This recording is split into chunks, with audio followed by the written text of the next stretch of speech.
That major escalation from Russia over Ukraine, the U.S. bracing tonight for what could come next.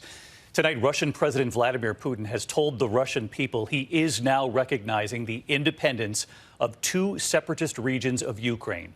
And tonight, he has already ordered Russian troops to move into those two breakaway regions to, quote, maintain peace in that part of Ukraine.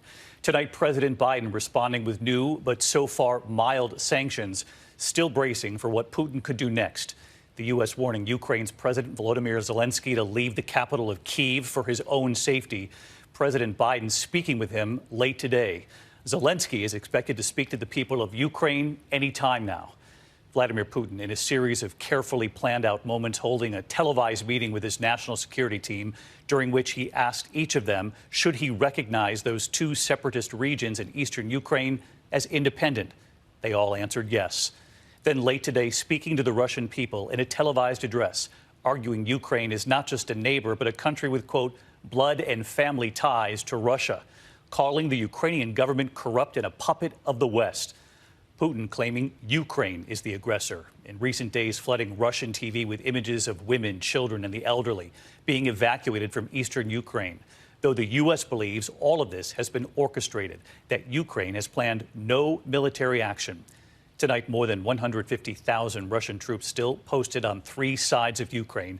President Biden, for a second day now, holding urgent meetings at the White House with his national security team.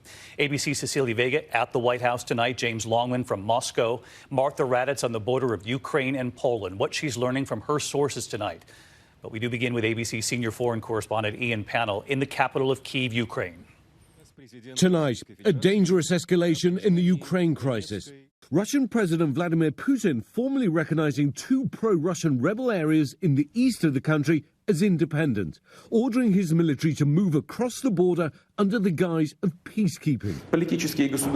In an hour-long, sometimes angry speech, Putin questioning Ukraine's legitimacy, accusing its leaders of being a puppet of the Western world that's trying to undermine and weaken Russia. And after days of false flag operations that Western leaders say are manufactured, Putin telling the Russian people it's actually Ukraine attacking, with this warning to Ukraine's leader.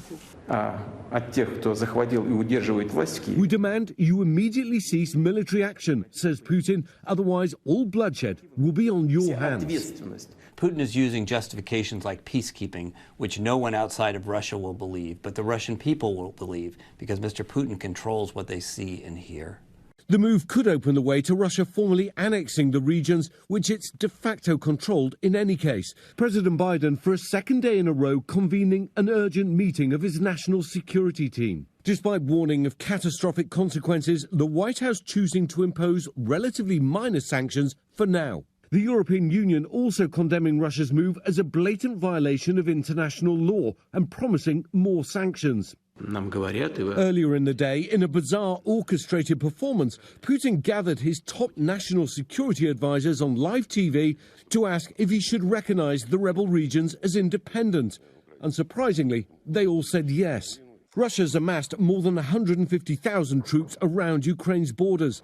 New satellite images showing some of the Kremlin's forces less than 6 miles from the Ukrainian border. The fear is whether tonight's announcement might just be the opening move in a larger-scale, devastating invasion of Ukraine. The White House calling Ukrainian President Zelensky tonight and urging him to leave the capital immediately for his own safety. A significant move in that respect. Ian Pannell with us again tonight from Kyiv. And Ian, as you just reported, U.S. officials have now warned President Zelensky to leave the capital. I know authorities are not only concerned about eastern Ukraine. Russian troops in those two separatist regions are expected, but there's also concern about Kyiv as well. Yeah, I think that's right. We know that Zelensky has spoken with President Biden and other world leaders, and they're all pretty much giving the same message. I think it's unlikely that he's going to heed these warnings to leave Kiev, though, because to do so would create the very thing he's been trying to avoid, which is, of course, spread panic in the country. But nevertheless, the United States is convinced that the capital is going to be attacked, and it could very quickly become unstable and dangerous. But I think it's hard to imagine that either Zelensky is going to leave or that the Ukrainian people will give up Kiev without a significant fight. And Ian, in the meantime, we should point out that right after Putin declared those two regions in eastern Ukraine independent, There appeared to be a choreographed display of fireworks in one of those regions, what many say is proof that all of this has been orchestrated. Yeah, that's right. I mean, almost farcical display. There were only a handful of people who suddenly appeared on the streets to see these fireworks, but most people are staying at home, or some of the people have actually been evacuated from the country altogether. And I think this fits this pattern of these videos without any authentication. For example, sirens going off, but no signs of explosions, attacks coming in, but the evidence that's shown isn't very convincing. But we have to remember, we're not the audience here. The audience is the people who live in the republics and the Russian domestic audience. They're being sold a counter narrative that basically says Ukraine is attacking them. David? Ian Pennell leading us off on this Monday night. Ian, thank you.